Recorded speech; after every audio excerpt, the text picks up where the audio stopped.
ਕੀ Tylor ਨੂੰ ਵੀ ਲੋੜ ਪੈਂਦੀ ਹੈ, ਕਿ ਜਿਹੜਾ ਪਲਾਸਟਰ ਹੈ ਕਿ ਉਹਨੂੰ ਵੀ ਸਕਿੱਲ ਅਸੈਸਮੈਂਟ ਦੀ ਲੋੜ ਪੈਂਦੀ ਹੈ?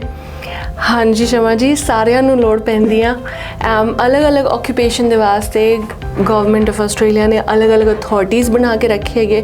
ਮੈਂ 2-3 ਐਗਜ਼ਾਮਪਲਾਂ ਲੈ ਕੇ ਅਸੀਂ ਡਿਸਕਸ ਕਰਦੇ ਹਾਂ ਤਾਂ ਕਿ ਬਹੁਤ ਵਾਸਟ ਨੌਲੇਜ ਹੈਗਾ ਤੇ ਫॉर ਕਾਮਨ ਨੌਲੇਜ।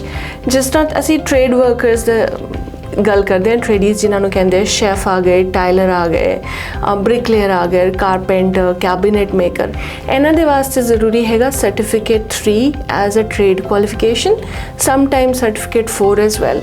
तो उनकी जो पढ़ाई फिनिश होती है उसके बाद उन्हें करना पड़ता है skill assessment from trade recognition Australia, वो उनकी अथॉरिटी है। इनका skill assessment is one of the strictest body. तो क्या है कि you can not just say कि हमने कहीं से भी एक्सपीरियंस ले लिया। जैसे आपने क्वालिफ़िकेशंस शुरू की है और ख़त्म की, उसके बाद आपको जाके TRA के साथ रजिस्टर करना पड़ता है। तो फर्स्ट स्टेप को हम लोग कहते हैं प्रोविजनल, कि अभी आपका शुरुआती तौर है, आप नए नए निकले हो, इट्स नॉट नेसेसरी। पर PSA इज़ जो प्रोविजनल स्किल असेसमेंट है वो पहला स्टेप है। उसके बिना आपको टेम्प्रेरी रेसिडेंसी जो बोलते हैं, TR वर्क परमिट या 485 वीज़ा मिलता नहीं। वो इम्पॉर्टेंट है ट्रेड वर्कर्स के लिए। तो जब आप PSA लेते हो उसके बाद आप अपना शुरू करते हो जॉब रेडी। तो job ready they which after 6 months you have to have a test जिथे तुसी कम करते हो। ਜਦੋਂ ਉਹ ਟੈਸਟ ਪਾਸ ਹੋ ਜਾਂਦਾ ਹੈਗਾ ਫਿਰ ਤੁਹਾਡਾ ਫਾਈਨਲ ਸਟੇਜ ਆਉਂਦਾ ਹੈਗਾ ਤੇ ਉਹ ਵੀ ਇੱਕ ਅਲੱਗ ਸਟੇਜ ਹੈਗਾ। So it's a very strict full on work through experience. आपको अपना एम्प्लॉयर रजिस्टर करवाना पड़ता है, अपने सुपरवाइज़र रजिस्टर करवाने पड़ते हैं TRA के पोर्टल में, हर पे स्लिप अपलोड करनी पड़ती है, सब कुछ बताना पड़ता है कि कि हाँ मैं काम कर रहा हूँ और यहाँ काम कर रहा हूँ।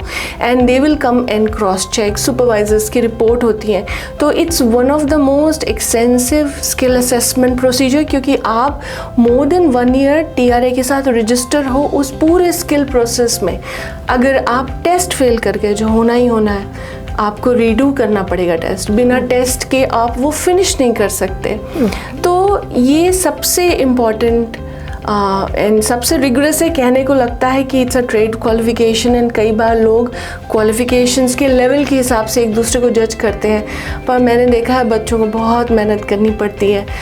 एम्प्लॉयर्स चेंज होते हैं फिर बताना पड़ता है, सुपरवाइजर्स चेंज होते हैं फिर बताना पड़ता है। तो ये ट्रेडीज़ के लिए इट्स ट्रेड रिकॉग्निशन ऑस्ट्रेलिया और पूरे स्किल असेसमेंट प्रोसेस को कहते हैं जॉब रेडी प्रोसेस।